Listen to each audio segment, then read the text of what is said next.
So hey everyone, welcome back to the channel and today we will discussing some important questions of human memory. तो आज हम human memory के कुछ ऐसे questions को discuss करेंगे जो आपके एग्जाम पॉइंट ऑफ व्यू से बहुत ज़्यादा इंपॉर्टेंट है।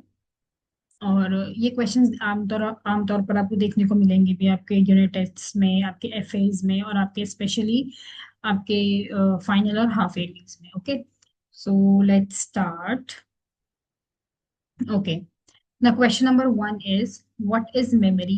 Could you explain the process involved in the memory? Okay, so what is the meaning of that? देखो, वो पूछ रहा है कि भाई मेमोरी होता क्या है और इसमें कौन कौन से प्रोसेस इन्वॉल्व होते हैं। ठीक है, तो सबसे पहले आप क्वेश्चंस को लिखने का तरीका समझिए। देखो, आप इसको सबसे पहले ना इसमें आप डालेंगे इसकी डेफिनेशंस को। ठीक है, मेमोरी की डेफिनेशन क्या होती है ताकि एक क्लैरिटी आए कि क्या है। देखो, मेमोरी एक मेंटल प्रोसेस है जिसके थ्रू हम इंफॉर्मेशन को स्टोर करते हैं, रिटेन करते हैं और रिकॉल करते हैं जब जरूरत होती है। तो सिंपल शब्दों में मेमोरी वो सिस्टम है जहां हम अपने पास्ट एक्सपीरियंसेस, नॉलेज और स्किल्स को याद रखते हैं, है ना। दूसरी बात, अब वो पूछ रहे हैं कि मेमोरी के प्रोसेस क्या है। इनकोडिंग आपका, फिर आता है स्टोरेज, फिर आता है आपका रिट्रीवल। ठीक है, और ये तीन प्रोसेस है। तो एग्जाम आप तीनों प्रोसेस को एक्सप्लेन करने के बाद नीचे एक एग्जाम्पल भी दे सकते हैं कि सोचो आपने एक मूवी को देखा, जब आप देख रहे थे तो आपका ब्रेन सीन्स को इनकोड कर रहा था। अच्छा, इनकोड का मतलब क्या होता है? इनकोड का मतलब है कि इस स्टेज में हम इंफॉर्मेशन को रिसीव करते हैं और उससे अपने माइंड में कन्वर्ट करते हैं ताकि वो स्टोर हो सके।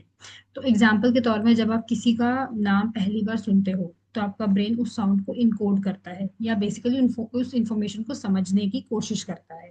ये एक अंडरस्टैंडिंग प्रोसेस है। ठीक है, तो आप मूवी देख रहे हो और आपको समझनी है वो। ठीक है, दूसरी बात, जब मूवी खत्म हो गई तो वो सीन्स आपके माइंड में स्टोर हो गया, है ना। और कुछ दिनों बाद जब आप अपने फ्रेंड को उस मूवी के बारे में बताते हो तो आप उस मेमोरी को रिट्रीव करते हो। रिट्रीव का मतलब क्या है? ये स्टेज तब होता है जब ह्यूमन स्टोर्ड इंफॉर्मेशन को रिकॉल करना पड़ता है। एग्जाम्पल की, एग्जाम के दौरान जब आप किसी आंसर्स को लिखते हो तो आप स्टोर्ड नॉलेज को रिकॉल कर रहे हो, है ना।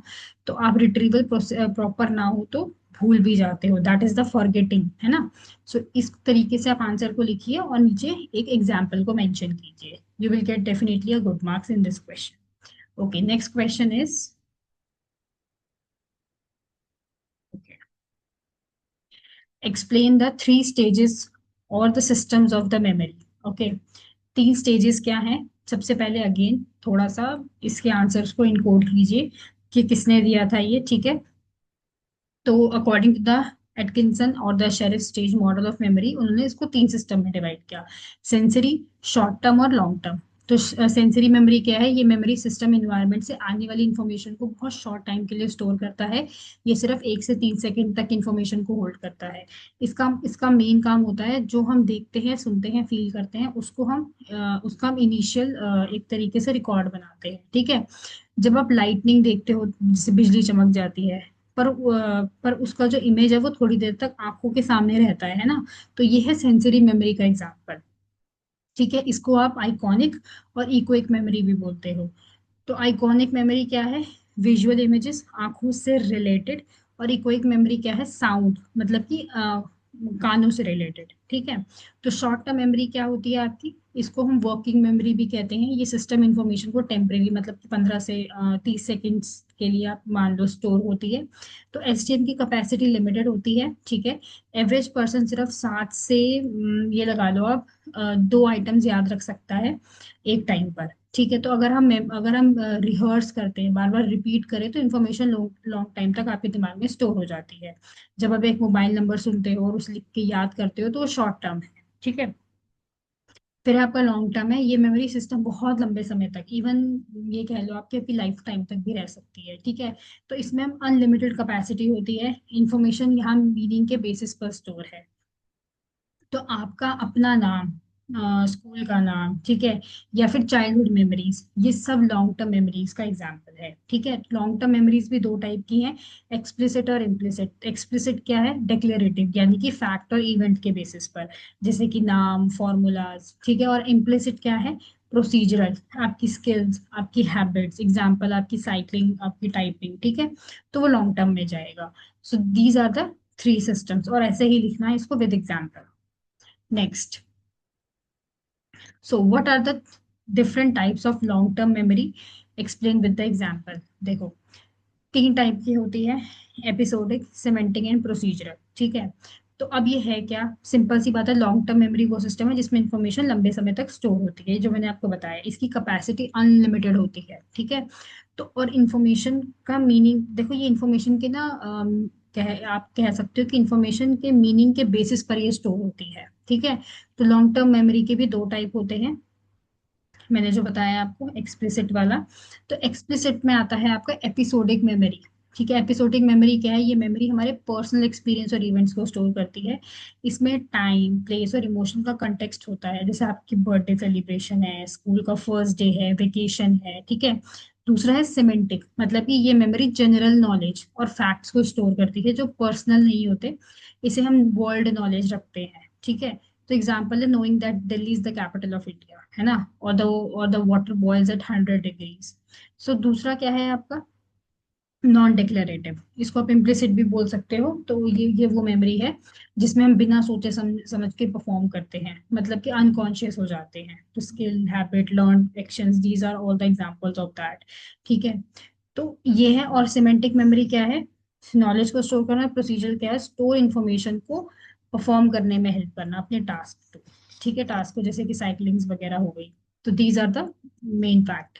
Okay, next thing, explain the concept of forgetting and describe the ambiguous experiment on forgetting. Okay, अच्छा ये क्या है, देखो, ambiguous experiment क्या है, जब आप चीजें भूल जाते हो, है ना, हर कोई भूलता है। तो फॉरगेटिंग का मतलब क्या है, फॉरगेटिंग का मतलब है द एबिलिटी ऑफ रिकॉल और recognise something that previously learn, मतलब कि सिंपल शब्दों में, जब हम किसी इंफॉर्मेशन को याद नहीं कर पाते या हमें वो मेमोरी रिकॉल नहीं होती, तो उस प्रोसेस को हम कहते हैं फॉरगेटिंग। ठीक है, तो अकॉर्डिंग टू द एमिगेस, forgetting is the loss of ability to recall and recognise something. Forgetting gradual process है, जब हम कुछ एक साथ नहीं भूलते, बल्कि धीरे धीरे टाइम के साथ हम चीजों को भूल जाते हैं या मेमोरी वीक हो जाती है ना। तो अब ये क्या बोलता है एक्सपेरिमेंट, देखो, हेरमेंस एम्बिगेस एक जर्मन साइकोलॉजिस्ट थे जिन्होंने ना systematic study of memory and forgetting किया था। उन्होंने अपने ऊपर कुछ मतलब खुद एक्सपेरिमेंट किए थे, मतलब कि सेल्फ एक्सपेरिमेंट किए, to measure how quickly we forget. ठीक है, तो उन्होंने क्या किया, उन्होंने नॉन सिलेबस, नॉनसेंस सिलेबस, जैसे कि BA, FDA की, ये आपकी NCERT में कॉलम बना हुआ है। ठीक है, आप उसको देखना है एक बार तो आपको पता लगेगा। ठीक है, तो उसमें क्या है ना, ताकि वो वर्ड्स की कोई मीनिंग ना हो, सिर्फ मेमोरी को टेस्ट करने के लिए। ठीक है, तो उन्होंने क्या किया, उन सिलेबस को बार बार रीड करके ना मेमोराइज किया। फिर उन्होंने अलग टाइम इंटरवल में, जैसे कि 20 मिनट, 1 घंटा, एक दिन, एक वीक के बाद देखा कि वो कितने सिलेबस को याद रख पाते हैं। तो उन्होंने मेमोरी लॉस को मैथमेटिकली मेजर किया कि कितना परसेंट वो भूल गए हैं और कितना याद रखा हुआ है। ठीक है, तो उन्होंने देखा कि एम्बिगस ने एक फेमस फॉरगेटिंग कर्व बनाई, जिसमें उन्होंने दिखाया कि फॉरगेटिंग सबसे ज्यादा शुरू के कुछ घंटों में होती है, मतलब आप जब याद करते हो ना, आप तभी भूलने लग जाते हो। ठीक है, बाद में फॉरगेटिंग रेट स्लो हो जाता है, मतलब कि अगर आप रेगुलर रिहर्सल करो ना, तो मेमोरी को आप लंबे समय तक मेंटेन कर सकते हो। ठीक है, तो these are the main targets. ठीक है, तो 20 मिनट है, अगर देखो, अगर आपने लर्निंग के 20 मिनट बाद किया, तो इन्फॉर्मेशन आपको 58% रिमेम्बर रहेगी। 1 घंटे बाद किया तो 44%। तो मतलब डिपेंड करता है कि आप रिकॉल कब कर रहे हो। ठीक है, दूसरी बात, फॉरगेटिंग एक रैपिड है एट फर्स्ट। ठीक है, देन इट बिकम्स ग्रेजुअल। और रिहर्सल और लर्निंग क्या है, ये हेल्प करता है आपकी मेमोरी के रिटेंशन को। तो अगर आप एक पोएम याद याद की और उसको रिवाइज नहीं किया, तो पहले तो दिन तो भूल ही जाओगे, है ना, एक हफ्ते बाद और ज्यादा भूलोगे, और एक महीने बाद तो शायद एक शब्द भी याद ना रहे, है ना, यही एमबीबीएस कर्व बताती है। ठीक है, तो उसके नीचे रीजंस भी मेंशन कीजिए, इसके एक्सपेरिमेंट को भी एक्सप्लेन कीजिए, तो हो सके तो एग्जाम्पल के साथ एक्सपेरिमेंट को एक्सप्लेन कीजिए। ठीक है, next question. Okay, differentiate between recall, recognition, learning as a method of measuring a memory. Okay, okay, what are these methods, देखो, रिकॉल क्या है, रिट्रीव करना इंफॉर्मेशन। ठीक है, तो सिंपल सी बात है, ज्यादा दिमाग ना लगाते हुए, रिकॉल का मतलब होता है बिना किसी सिग्नल के इंफॉर्मेशन को याद रखना। ठीक है, अब रिकॉग्निशन क्या है, रिकॉग्निशन का मतलब है कि जब फेमिलियर क्यूज मिलते हैं तब हमें इंफॉर्मेशन पहचान में आती है। और लर्निंग का क्या है, that is the saving method also, जिसे हम कह सकते हैं कि learning means acquiring a knowledge, new skills, है ना। तो ये इनिशियल का है। री लर्निंग का मतलब क्या है कि उसी चीज को बार बार रिवाइज करना। ठीक है, तो ये सिंपल सा है, ज्यादा कोई इसमें वो नहीं करना। टेबुलर फॉर्म में अगर इस तरीके से आएगा तो try to make a table so that it will look representative. Next, okay, so the last question is, what is the mnemonics? Explain any three mnemonic devices used to improve the memory. Okay, अच्छा, mnemonics होता क्या है, देखो, ये एक तरीके की technique है। ठीक है, टेक्निक का मतलब क्या है कि ये एक ना मेमोरी एड होता है, मतलब ऐसी टेक्निक जिसमें हम इंफॉर्मेशन आसानी से याद रख सकें। It help us to encode and recall the information more effectively by creating the associations and the patterns. मतलब अगर हम कुछ बना के ड्रॉ करके याद करें तो हमें ज्यादा याद रहेगा। ठीक है, तो मेमोनिक्स एक वो ट्रिक है जिसमें हम डिफिकल्ट चीजों को इजीली याद कर लेते हैं, जैसे शॉर्ट फॉर्म में, राइम्स में, इमेजेस को देखकर या फिर सेंटेंस बनाकर। तो पहला है इसमें एक्रोमिक, सॉरी, एक्रोनाइम्स। ठीक है, तो एक्रोनाइम्स क्या है, ये method, we'll take the first letter of each word, हमने हर एक वर्ड का एक लेटर लिया और हमने एक नया वर्ड बनाया। तो ये कॉमन और इफेक्टिव मेथड है। तो अगर आपको याद होगा, हमने नाइन्थ में वो किया था ना, विबग्योर वाला कॉन्सेप्ट। तो वॉयलेट, इंडिगो ब्लू, है ना। तो इन शॉर्ट क्या है वो, एक्रोन सॉरी एक्रोनाइम्स है। ठीक है, तो meaningful word that help us to recall information easily. Second is the एक्रोसेट्स, sorry, acrostics, that is the sentence method. इस मेथड में हम सेंटेंस और फ्रेज को यूज करते हैं पहले ही लेटर से। ठीक है, जैसे कि प्लैनेट का ऑर्डर याद करना, सन से, है ना। माई, आप ऐसे कह सकते हो, my very educated mother just served us noodles. तो Mercury, my, Venus, very, Earth, educated, mother, Mars, Jupiter, just, served, Saturn, us, Uranus, और एन, नेपच्यून। ठीक है, मतलब that is noodles is Neptune. तो मतलब कि एक्रोस्टेटिक्स हेल्प करता है कि आपको टर्निंग फैक्ट से एक फनी से, जैसे हम याद है पीरियोडिक टेबल याद करते थे, है ना। तो सेम वही है। ठीक है, लास्ट मेथड है आपका method of lossy, that is a location method. इसमें हम इंफॉर्मेशन को फेमिलियर प्लेसेस के साथ कनेक्ट करते हैं। हम अपने जो नोन लोकेशंस हैं, जैसे घर का रूम, घर का कमरा, स्कूल, रोड, उसको मेंटली हर पॉइंट में एक इंफॉर्मेशन से लिंक कर लेते हैं। एग्जाम्पल के तौर पे, आप अपने घर के हर कमरे में एक वर्ड इमेजिन करते हो जो एग्जाम के आंसर्स का पार्ट है। ठीक है, तो जब आप माइंड में घर के रूम्स को विजुअलाइज करते हो तो आपको आंसर्स याद आ जाते हैं, है ना। That is the loci means locations linking new information with the unknown places to improve the recall.